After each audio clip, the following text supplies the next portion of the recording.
This is Terrence Andre Banks with Information Age Financial Solutions, coming to you about real estate and the economy again. And are we setting up for the 2007 real estate crash again? From this technical point, it does look like that based on the data. And I've done a number of videos talking about how late we are in the cycle. And I've done just talking about real estate because it's the space I'm in. And it really is determining one of the largest areas for American prosperity and getting that American dream. So when you see articles like this, it's just for you to really be concerned and be aware that even though we might be experiencing the same echo boom, there's always an opportunity. But for people getting ready to get started, or you're caught in this and you're not really aware, you can find yourself in the short end of the stick, as they say. So I'm going to dive right into the article. I'll put a link inside the description. It just proves a lot of the stuff that I said before. When you get prices get this out of whack and we're into this late into the season, you really need to be cautious and be aware of what's going on. Does history repeat itself? Are the price patterns and chart patterns reliable enough to suggest that a global real estate market collapse may be set up? What would it take for another real estate collapse to take place in today's global market?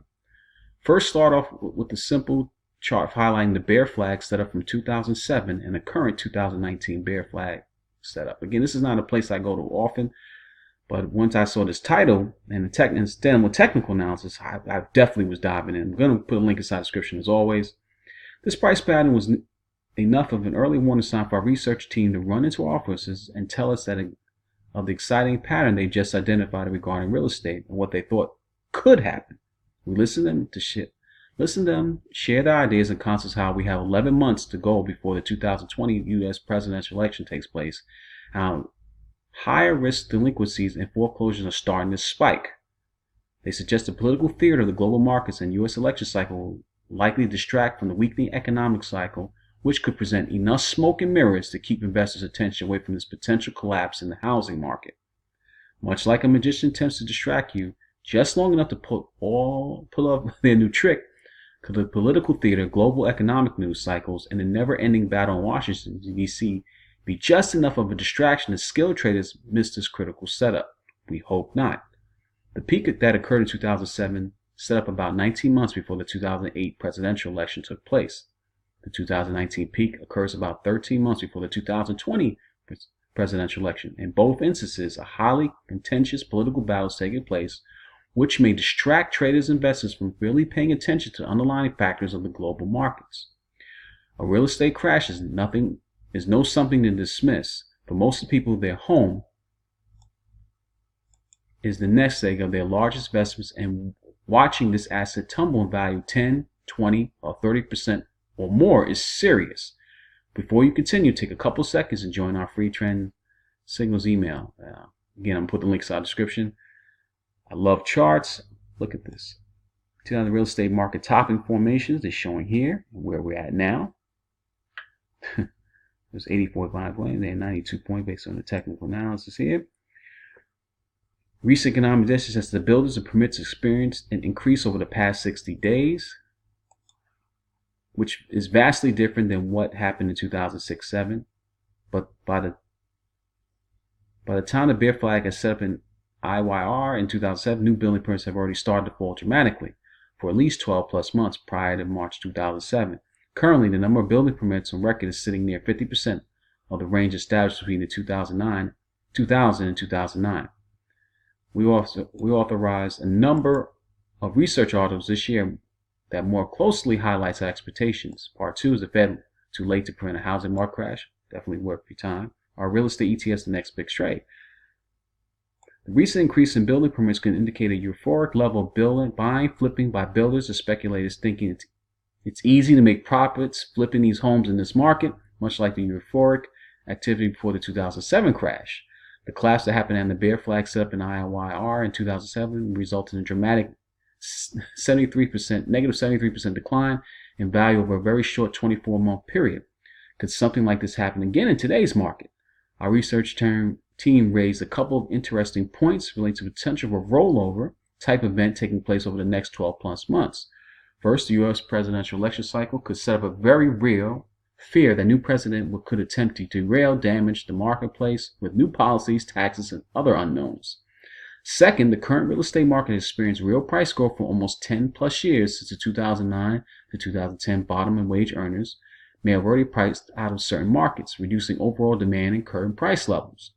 Third, a lot of recent news has been published showing massive amounts of people moving away from large cities like New York, California, New Jersey, Chicago, and other locations. These people are moving away from higher taxes and housing costs and trying to move to areas that are cheaper and quieter. For there are an estimated 40 plus million baby boomer homes that must be liquidated over the next 10 plus years as these families transition to elderly status. Very good points. Well, I want to read this again. There are estimated 40 plus million baby boomer homes that must be liquidated over the next 10 plus years as these families transition to elderly status. The reality is that unless price levels revert to levels that make housing more affordable or earnings levels dramatically increase over the next 3 plus years, the price levels for home in the US and Canada is already historically high. Look at this crash. It's showing the crash in real estate. It happened from 2006 to 2009. How high? Take a look at this chart of IYR and pay attention to the fact that current price levels are already at historic high price levels from 2007. This should tell you almost all you need to know. Unless earning levels somehow rise dramatically over the next 24 to 36 months, housing prices are already at or near peak levels for most consumers. Even the US Fed decreases interest rates from another 25 to 50 basis points. The other thing to consider is what type of new policies, taxes, costs would a new U.S. president do to the housing market and global stock market?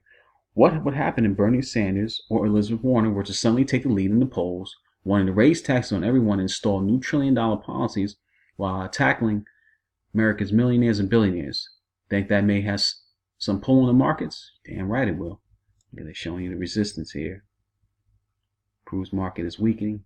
Again, I'm putting links in the description. Our researchers believe we should cautiously watch IYR for further signs of weakness over the next few weeks and months. Yes, there is a very real potential the U.S. and global housing markets could collapse over the next few years. But right now, we're looking at a bear flag pattern that may be an early warning sign of a potential price sell-off. Nothing is confirmed yet, but any week now could spark the start of something ugly for home prices. Yes, housing market economics shows some weakening while building permits and construction ramped up last month. Housing has certainly reached a mature economic state, and we believe any collapse in the global stock market could send a wave of fear throughout the housing market as people attempt to get out before the prices start to collapse. We'll keep you updated as we continue to watch the real estate market as our researchers pour over the data. Okay, he talks about how long it's been technical analysis, 1997. There you got it, folks. We may be repeating the same 2007 crash again. I already believe it's already here, and the cure to higher prices is higher prices. But when things become so out of whack, you definitely are more inclined for a crash to occur.